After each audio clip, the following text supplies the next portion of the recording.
kabar teman-teman semua? Kembali lagi di channel Sri Wahyuni. Nah, video kita kali ini kita akan melanjutkan materi kita sebelumnya, yaitu masih tentang alat ukur. Nah, yang kali ini alat ukur yang akan kita bahas itu adalah alat ukur besaran turunan, teman-teman ya. Untuk yang pertama, ada alat yang kita sebut sebagai speedometer ya teman-teman.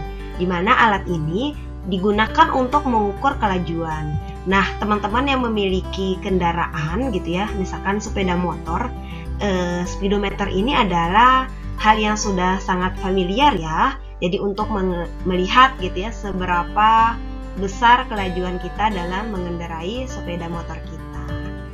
Berikutnya ada yang kita sebut sebagai dinamometer, di mana dinamometer ini merupakan alat yang berfungsi untuk mengukur besarnya gaya teman-teman. Jadi gambarnya seperti ini ya. Ada yang kita sebut sebagai hygrometer yang berfungsi untuk mengukur kelembaban udara. Nah, gambarnya seperti ini teman-teman ya. Berikutnya ada ohmmeter dan voltmeter, di mana ohmmeter ini digunakan untuk mengukur tahanan atau hambatan listrik, sementara voltmeter itu digunakan untuk mengukur tegangan listrik. Nah, biasanya ohmmeter, voltmeter, dan ada satu lagi ampermeter, yaitu untuk mengukur kuat arus listrik ya di besaran pokok sudah kita bahas teman-teman. Biasanya itu tergabung dalam satu alat yang kita sebut sebagai multimeter, teman-teman. Nah, seperti ini ya gambarnya. Ini adalah sebuah multimeter, di mana satu alat terdiri atas 3 fungsi. Bisa berfungsi sebagai ohmmeter untuk mengukur hambatan, bisa berfungsi sebagai voltmeter untuk mengukur tegangan, dan ampermeter untuk mengukur kuat arus listrik.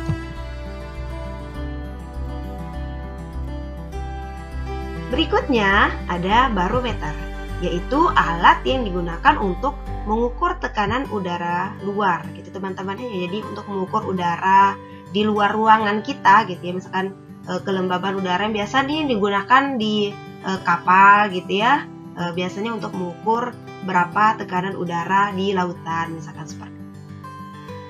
Nah, berikutnya ada yang kita sebut sebagai hidrometer, teman-teman. Hidrometer ini digunakan untuk mengukur berat jenis sebuah larutan. Nah, gambarnya seperti ini. Berikutnya ada manometer. Ini juga merupakan alat untuk mengukur tekanan udara, teman-teman. Cuman bedanya dengan barometer, manometer itu untuk mengukur udara dalam ruangan tertutup. Contohnya untuk mengukur tekanan udara biasanya pada roda kendaraan bermotor kita, misalkan seperti itu. Biasanya di bengkel-bengkel nih kita temui teman-teman.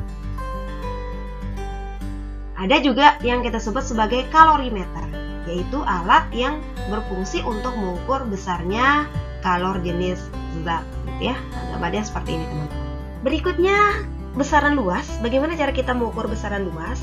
Nah, untuk benda-benda yang bentuknya itu teratur gitu ya, contohnya tuh persegi panjang ya teman-teman, maka luas benda itu dapat kita tentukan dengan mengalihkan hasil pengukuran panjang dan lebar. Jadi kita bisa menggunakan langsung rumus matematika yang sudah kita pelajari gitu ya untuk menentukan luas dari benda yang memang bentuknya beraturan.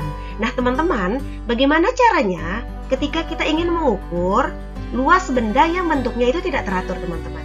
Misalkan luas sehelai daun. Nah, kan kalau daun susah juga ya untuk menentukan mana panjang, mana lebar seperti itu. Nah, ada pun cara untuk mengukur benda yang bentuknya tidak teratur adalah kita menggunakan alat bantu yang kita sebut sebagai kertas berpetak atau kertas milimeter. Seperti ini, teman-teman. Nah, jadi yang pertama kita lakukan, daunnya itu kita gambarkan di kertas berpetak, teman-teman. Jadi digambar dulu ya daunnya seperti ini. Nah, setelah kita gambar, maka kita membuat peraturan gitu ya. Jika kotaknya itu terisi full gitu ya. Jadi jika kotaknya itu full, maka nanti kita hitung sebagai 1, teman-teman. 1 cm kuadrat nantinya ya. Karena biasanya satu kotak ini ukurannya itu adalah 1 cm kuadrat. Jadi jika full maka kita hitung itu sebagai 1. Nah, jika nanti tidak full, maka kita anggap itu sebagai setengah, teman-teman. Oke ya, jadi jika tidak full maka kita anggap setengah. Baik, yang pertama kita hitung dulu berapa yang full, teman-teman. Oke, yang full saya kasih warna merah ya, teman-teman. Ini 1, gitu ya, 2, 3, 4, 5, 6, 7, 8, 9, 10, 11, 12. Jadi ada 12 kotak yang full. Kemudian kita hitung yang tidak full, teman-teman. Nanti kita anggap dia sebagai setengah nilainya. Nah, nanti untuk jawaban akhirnya kita bisa menjumlahkan total dari kotak-kotak ini, teman-teman. Jadi yang setengah nih kita hitung, teman-teman ya. Oke, 1, 2, 3, 4, 5, 6, 7, 8, 9, 10, 11, 12, 13, 14, 15, 16, 17, 18, 19. Jadi ada 19 kotak yang isinya setengah, teman-teman.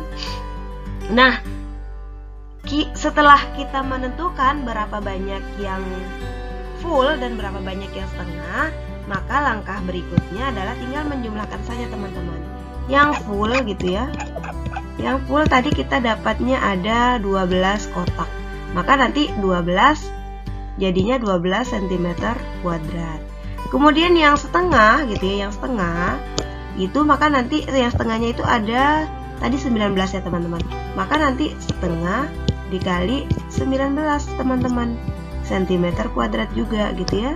Nah, setengah dikali 19 berarti 9,5 cm kuadrat.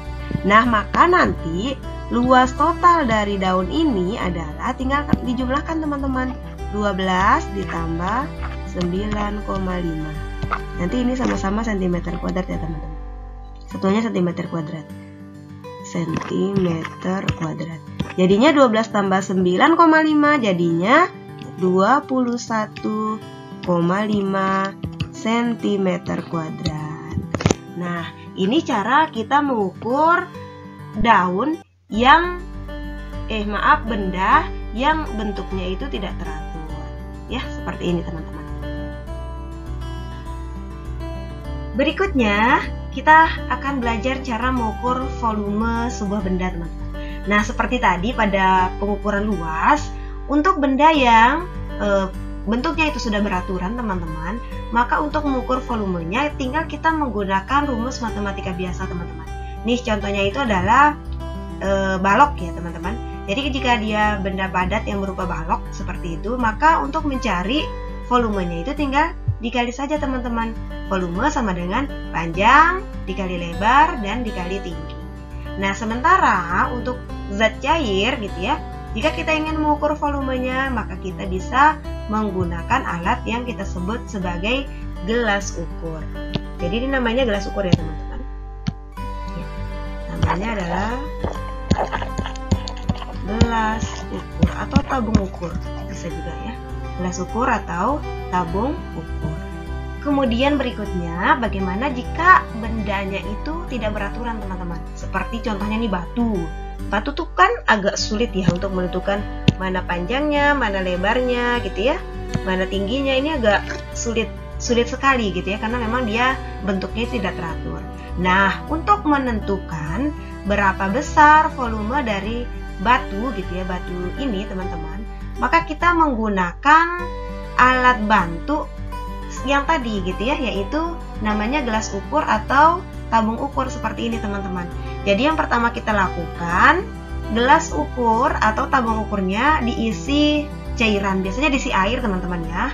Kemudian air itu kita tentukan, kita catat gitu ya, kita catat berapa sih volume dari cairan yang dimasukkan ke dalam gelas ukur, dan kita anggap itu sebagai volume pertama, teman-teman.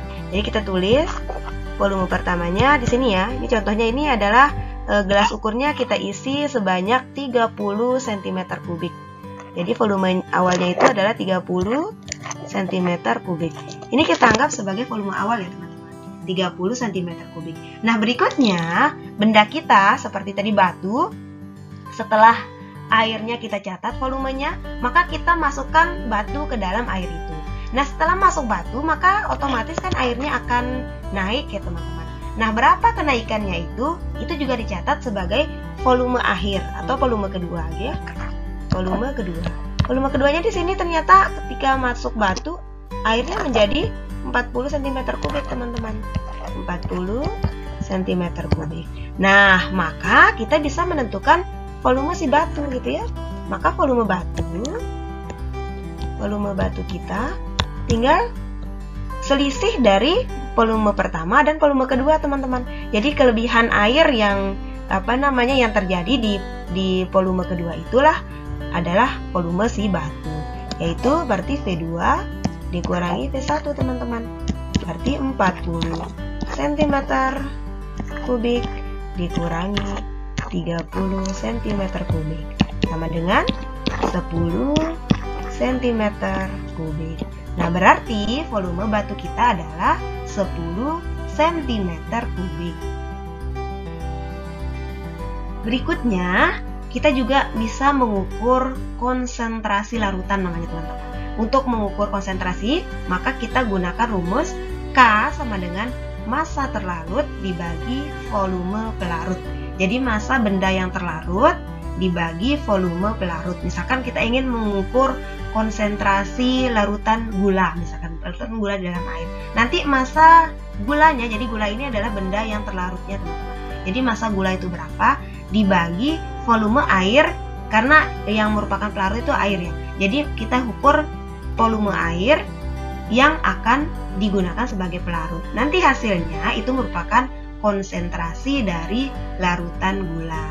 Jadi massa gula dibagi volume air. Jadi seperti itu ya teman-teman. Yang terakhir adalah bagaimana cara kita mengukur laju pertumbuhan teman-teman. Nah, untuk mengukur laju pertumbuhan tanaman, kita menggunakan dua besaran ya teman-teman, yaitu panjang dan waktu. Jadi, nanti untuk mengukur laju pertumbuhan, kita bisa menggunakan rumus pertambahan tinggi atau panjang dari tanaman kita ya teman-teman, dibagi selang waktu. Sebagai contoh, misalkan nih, kamu menanam jagung gitu ya. Pada pengukuran awal diperoleh tinggi tanamanmu 20 cm teman-teman. Jadi ketika dihitung pertama itu tingginya 20 cm. Dalam waktu 10 hari tingginya menjadi 60 cm. Setelah 10 hari ini teman-teman tingginya menjadi 60 cm. Maka kita dapat menentukan laju pertumbuhan jagung dengan cara yang pertama kita tentukan dulu teman-teman pertambahan tingginya berapa gitu ya. Kita anggap untuk tinggi itu kita simbolkan dengan, bisa kita simbolkan dengan X atau dengan S ya teman-teman. S saja ya. Kita anggap S1. Jadi ini tinggi pertamanya itu adalah 20 cm. Kemudian setelah 10 hari kita anggap itu sebagai tinggi kedua S2 kita, yaitu 60 cm. Kemudian kita punya waktu ya, selang waktu atau T gitu ya, selang waktunya itu adalah 10 hari teman-teman. 10 hari. Nah, maka untuk mencari laju pertumbuhannya, tadi itu adalah rumusnya pertambahan ini ya, pertambahan tinggi dibagi selang waktu. Nah, pertambahan tingginya berapa teman-teman? Awalnya 20 menjadi 60, berarti tinggal dikurangi saja teman-teman. 60 cm dikurangi 20 cm dibagi waktunya tadi 10 hari ya teman-teman. Boleh kita pakai hari, nanti boleh pakai bulan, nah tergantung soalnya teman-teman. 60 dikurang 20 jadinya 40 cm dibagi 10 hari. Oke, saya tambahkan di sini teman-teman. Nah, berarti laju pertumbuhan kita jadinya 40 dibagi 10 sama dengan, ini bisa dicoret 0-0-nya teman, 4 dibagi 1 berarti 4 cm per hari. Nah, artinya setiap hari tanaman kita itu tumbuh sepanjang 4 cm. Atau kita sebut laju pertumbuhan tanaman jagung kita adalah cm per hari. Demikian video kita kali ini. Terima kasih. Assalamualaikum warahmatullahi wabarakatuh.